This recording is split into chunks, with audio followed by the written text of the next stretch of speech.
The Big East was feasting this past week, and it started in Brooklyn. Shamari Pons off the window for St. John's to take home the Legends Classic title. What a performance for Pons as we go from Brooklyn to the Cayman Islands. Creighton taking down number 16 Clemson for the title to Orlando. It was Disney and it was Nova Nation, the perfect combination. Eric Paschal hoisting the Cats' 6th straight Feast Week trophy. And then the Seton Hall Pirates out in Anaheim. Coach Willard getting doused with the water. The Pirates take down Miami. A statement win for their resume as they are the Wooden Legacy champions. And with that, we say to you, we hope you enjoyed your turkey. Big East Hoops surely did. What a feast week it was.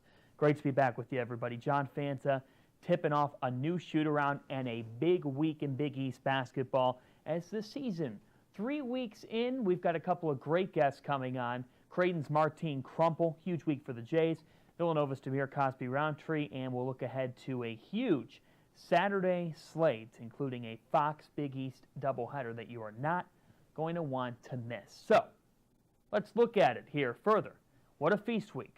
4 champions, some resume-building wins with Marquette over Louisville, Butler going 2-1 in Atlantis, notching a key win over Florida, the first of 2 encounters with the Gators. But to look at it here from top to bottom, Shamari Pons, the Big East Player of the Week, impressed me so much.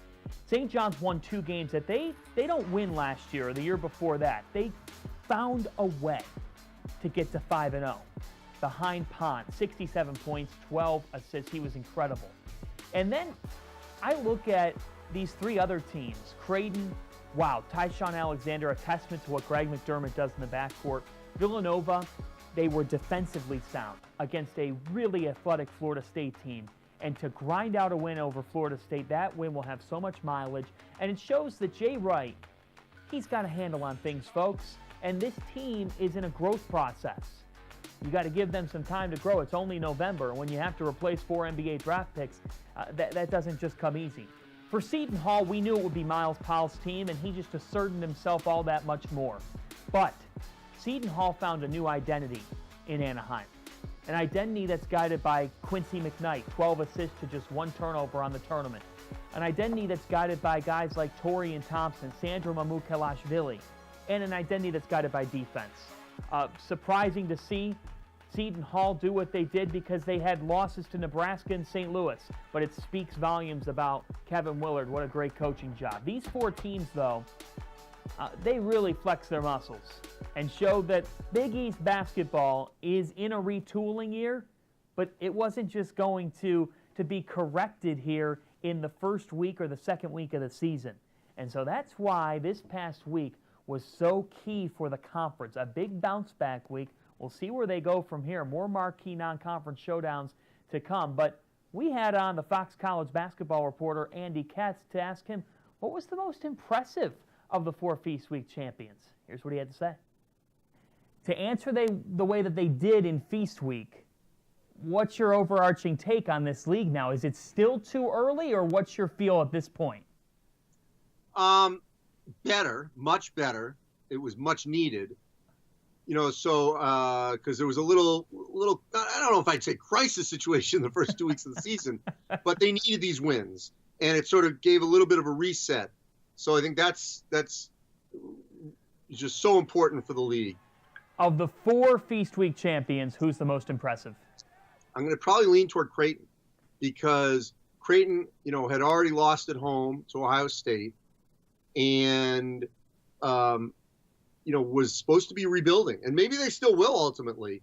And maybe that was more of an anomaly. I don't know. But I think the way they won that tournament, beating Clemson, that was maybe the most significant Feast Week title. I would go number 2, Seton Hall over Miami.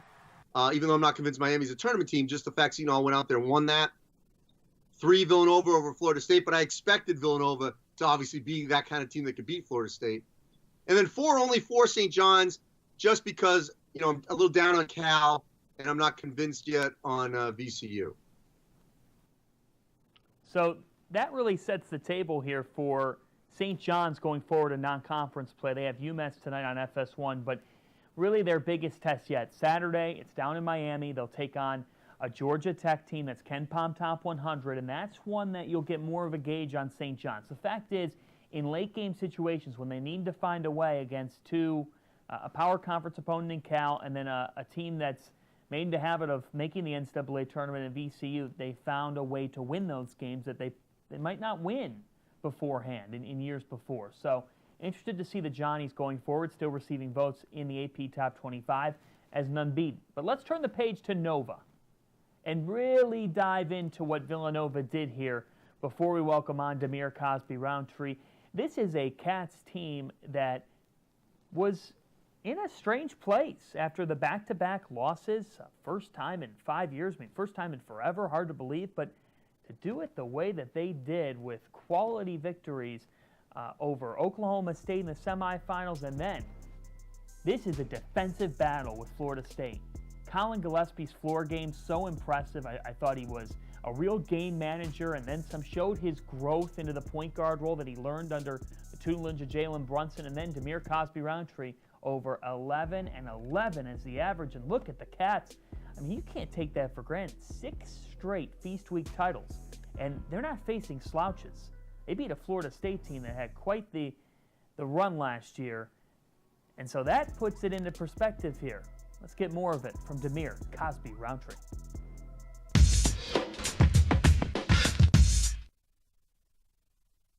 He is the most outstanding player in the Advocare Invitational, and the Villanova Wildcats are the champions in Feast Week again. We're joined by their sophomore, Dhamir Cosby-Roundtree, the Philly native. And Dhamir, how would you sum up winning a Feast Week championship and responding the way that you and your team did last week? I would just say that we were getting back to being a Villanova basketball team. You know, we were trying to buy into what Coach was selling and believing in our principles, and we're just getting back to that. We still got a lot of work to do, but that's what we were focusing on right now. You averaged over 11 and 11 this past weekend in the Advocare. Tell me about your game and what you're seeing that's leading you to so much success here early on. I was just trying to play harder than whoever was just harder than the other team. You know, I was just going after every rebound, and I just found myself getting offensive, like just getting put back. So I was that, and then screening, trying to get my teammates open, and I just happened to be open, so they found me too. So I was just more of trying to play for my team, and then they just happened to help me out too. When you guys lose 4 NBA draft picks like you did off a championship team, it just doesn't happen overnight, right? To just flip a switch and now everything just rolls on. I mean, can you explain to the outsiders that process that it's taken for you and others to increase your role and the process that you're still going through? It's definitely a lot harder than it was last year. You know, it's a lot more that's expected out of our younger guys. You know, they're expected to come in and pick up things a lot quicker than I had to, being that I had Omari here, Mikal, Dante, Jalen, and like even Eric and Phil. You know, they were here for 4 years, so it's kind of a lot for our young guys to pick up, but it's needed. You know, we just gotta learn our concept a lot faster and buy into what coach has been telling us to do. You know, just defending and learning what a Villanova basketball player was and trying to do that to the best of our abilities. One thing that I took away last year watching you in the locker room after all those NCAA tournament wins was the close bond that you had and you continue to have with Colin and with Jermaine. That you guys got to go through all that together as the newbies, as the freshmen. How valuable is that bond that you guys share with each other, the sophomores? You know, we're a tight-knit class, I should say. You know, we talk to each other every day, not off the court too, about stuff that's not really basketball related. So we're really close. They're my brothers, you know, along with the other guys on the team. But I really appreciate those guys. Like when we're doing our recruiting class, like after we found out everybody committed and everything, we were talking before then, like during the Jordan Brand Classic and everything too. So we were always just really close. We got really close. Let's go completely off the court. What are you guys talking about as a class? You and the fellow sophomores. Music, sports, what is it? I'm like I don't really talk about it, but they talk about a lot of Fortnite. So they do that with the Fortnite stuff. And we just got kind of like laugh about, I don't know, a lot of different stuff. Could one of them challenge Josh Hart in Fortnite? Yeah, Jermaine for sure. Definitely Jermaine. Jermaine's like one of the best people I know that play Fortnite anyway. But you don't have the game. No, I don't have the game. That's okay. Neither do I. You an Eagles fan? No. Don't tell everybody that, though. Can't tell everybody. Who is it? Who do you like? I'm not a football fan. I don't really pay attention. I can't really say it because I think like Philadelphia would be mad at me. Patriots. So you're not going to tell us today? No. Oh, I didn't hear. Okay, the producers are telling me who you kind of root for. Yeah, we better not tell anybody about that. Yeah, can't say that out loud. Does Coach Wright know that? I don't think so. I think I want to keep it that way. Yeah, I don't think we want him to know anything here. I mean, come on. Big Five coming up. You guys play the rest of the Big Five here in your next 4 games. What's that like? It's exciting. It's a different challenge every day. We're excited because it's our next game, so it doesn't matter who's in front of us. We're just excited to get better and to test our how much further we're getting better every day. All right, who's the big man in the NBA that you look up to the most? I pay attention a lot to Clint Capella. I think I can play a lot like him just because of the motor he plays with and how much he keeps the Houston Rockets together, in my opinion. But a player that I always admired to watch was LaMarcus Aldridge. Like that. I love watching Clint Capella play. Last but certainly not least, you alluded to this earlier in our conversation that can you speak to the fact here that you and your team, you win a Feast Week championship, but you talked about the process, that this Villanova team has just scratched the surface, that you're not a finished product yet? Yeah, we don't believe that we're done growing. That's something that we have as a growth mindset this year, that regardless of the result, either win or loss, that we're going to come in the next day and get better. So that's just something we're focusing on every day, is just how to be a better team the next day. Dhamir Cosby-Roundtree, congratulations on a great week. Good luck going forward. Thank you for having us. Have a good day.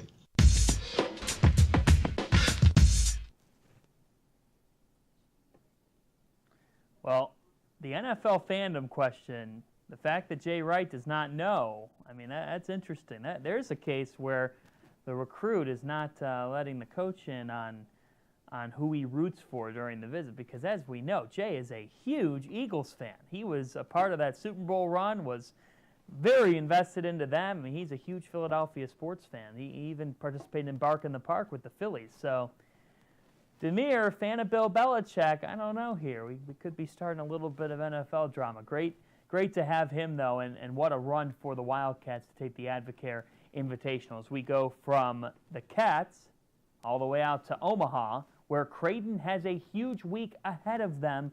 But coming off a loss to Ohio State in the Gavitt games, the question was, what is this team exactly? And that question's still trying to be answered, but we know a lot more, because what they did in the Cayman Islands in getting a huge win over Clemson is a big step in the right direction. Martine Krampelj talks about all that and more as we've got him right now.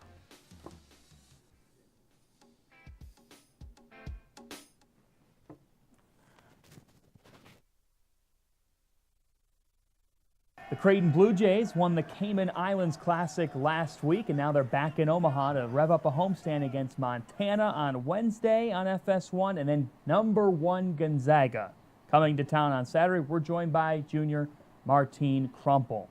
Martine, it's early in the season. Things can go up and down, and you guys gave Ohio State a great fight. Fell just short. To come back and in Feast Week come out with a championship, a ranked win over Clemson, what's it say about you and your team? I mean, we were preparing for that the whole summer, build up on our game, try to figure out our roles, and we were very excited to go to Cayman Islands, and coming back with a trophy and a win against Clemson was really exciting for our team and uplifting. Who's the best swimmer on the team? I was on the beach a lot, so I'd say me. You spent a lot of time out there? Yeah, Jacob Epperson got a long wingspan too, so. I saw Yeah. Jacob Epperson. I saw his hair, poolside. There were a bunch of pictures out there. It looked like he was having a blast.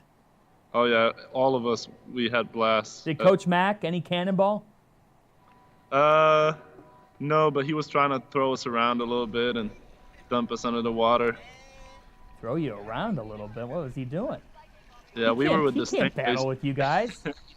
He can a little bit. He's 6'8". Don't forget, he's got some pounds on him too, so he could throw those guards under the water. But once I saw that, I came around and cleaned it up a little bit. Yeah. I like that. That's good. That's Slovenian toughness right there. Back at home now, Montana coming in first, and this is a team that's a very strong mid-major. How are you guys preparing for them? Just like every other game, I mean, we are trying to stay laser focused, just preparing for the next game. They're going to win a lot of games this year, probably win their conference, make the tournament, and it's a very important game for us. How do you avoid the look ahead, knowing that you've got the #1 team in the country coming in? I mean, it's human nature. It can happen a lot in college basketball because it's such a long season. How do you avoid that, looking ahead to Gonzaga? Our coaches do a very good job of having us focused on the next game, I think, and just preparing the same way for the next game. I mean, there's not going to be any more motivation or less motivation for any other teams, and that Gonzaga's ranked #1 in the country right now. That's just a plus for us, and we can't wait to have them in Omaha. Did you expect Tyshawn Alexander to be as good as he's been? Honestly, I didn't expect that he's going to be that good, scoring 20-plus points per night. But he's shown that he can play, and that's great that he can, ball out like that. Where are you at right now with your game early this season? I'm still trying to find my rhythm, trying to help my teammates as best as I can, run the floor, get them open shots, and make the defense make a decision, either cover me or the three-pointer guys. I think people sometimes take it for granted, but you can explain to it because you had the ACL injury, and that was quite the process coming back. Those are the things people don't see. So when you talk about finding a rhythm, what does that entail? Just being more confident with when I get the ball, when I'm off the ball, what am I doing if I don't catch the ball? Not trying to be on the way to my teammates, just fall into place, find my role in the team, being a leader, and just get everybody on the same page. So after 1 week of the season, everyone wrote out there that the Big East is down. The Big East took a step back. Some people pronounced it dead. And, last week you were one of 4 Feast Week champions. So is the Big East having a down year? No. There's no way. Just, it's early. Just, that's all we got to say. I mean, Villanova is doing just fine. I mean, they have a lot of new players. Their whole starting 5 from last year is gone, and all other teams are figuring it out without their leading scorers, and it's just too early to talk about that stuff, I think. It's early in Slovenian? Prezgodaj. Prezgodaj? Yep. Prezgodaj. Prezgodaj in Big East hoops. Yep. Martin. Prezgodaj je govoriti o tem. Say it again. Prezgodaj je govoriti o tem. Martin Krampelj, thanks for joining us. Best of luck this week. Thank you very much.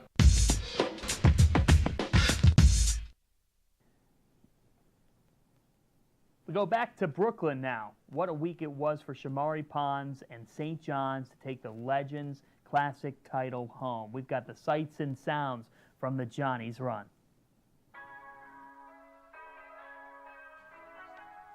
I mean, we could go real far, but I mean, we just can't be satisfied. We got to keep pushing, treat every game like it's a championship game. We hung in there. It wasn't easy. VCU played a great game. I mean, we a tough team. We a lot more together than last year. It comes from experience. It comes from dealing with adversity over the last 3 seasons. I think when times get tough during a part of the game, they have a belief that they can come back. They look around at each other and they all feel the same way. You know, they're smart ball players, they're team guys, so I think we'll just continue to get better.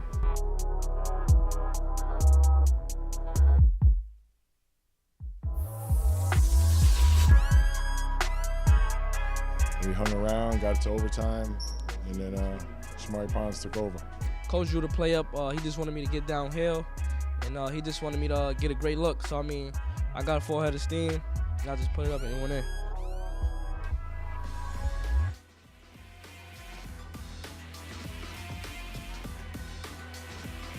The Johnnies tip off an FS1 doubleheader tonight, taking on Maryland Eastern Shore. That'll be followed by Providence and Fairleigh Dickinson as the Friars Young Guns are back at the Dunk. And then at 8 Eastern time on your Fox Sports regional networks, you can check your local listings. Marquette hosting Charleston Southern.